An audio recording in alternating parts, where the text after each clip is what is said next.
So yesterday's live, we made our focaccia dough, and this is what it looks like today. So it's nice and bubbly. You can see those good bubbles in there. Oh yeah, and it smells fantastic. So that recipe makes 2 small focaccias. So I baked off one. There's what it looked like.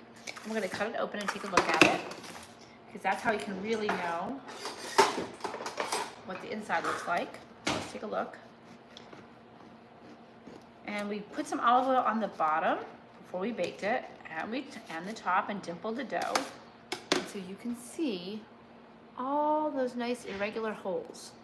It's nice and squishy and delicious. So we're gonna set that aside. I'm gonna show you how we got there. So I took a pan and I lined it with some nonstick foil. You don't have to do that, but it makes it so much easier to get it back out again, because then you can just lift it out rather than try and pry it out of the pan. So we're just gonna hit it with some olive oil on the bottom.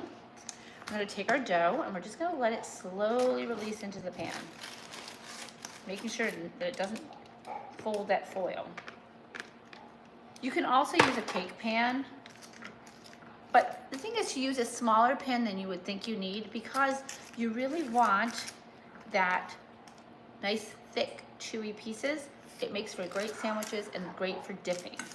Okay, so you can see I have this nice air bubble in here. You can see that, but that is what we want. And we're gonna dimple that dough. That means we take our fingers and we poke holes in the dough. And lower this just a little bit.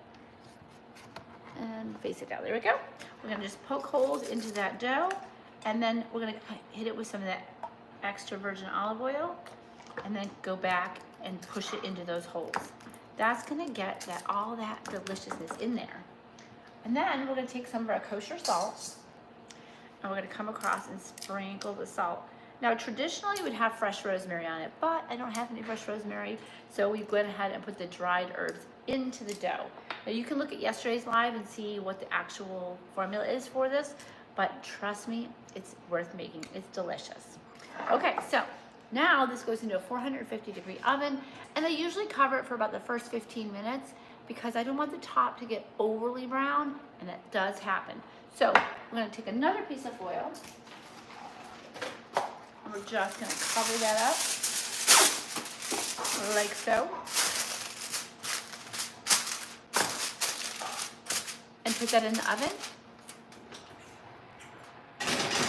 And that will bake for 20 minutes covered and 20 minutes uncovered. At that point, we're looking for the dough to be, or the bread to be about 210 degrees internal temperature. All right, so that's the final step in that one. Join me tomorrow where we go in to make a yeast-free bread. Some people call it Irish soda bread, but there's lots of variations. It doesn't have to be on the soda bread style. So join me tomorrow for that. This is a quick one today because I've got my grandkids coming over and I gotta go spend some time with them. So I wish you lots of love and happy baking. I'll see you tomorrow.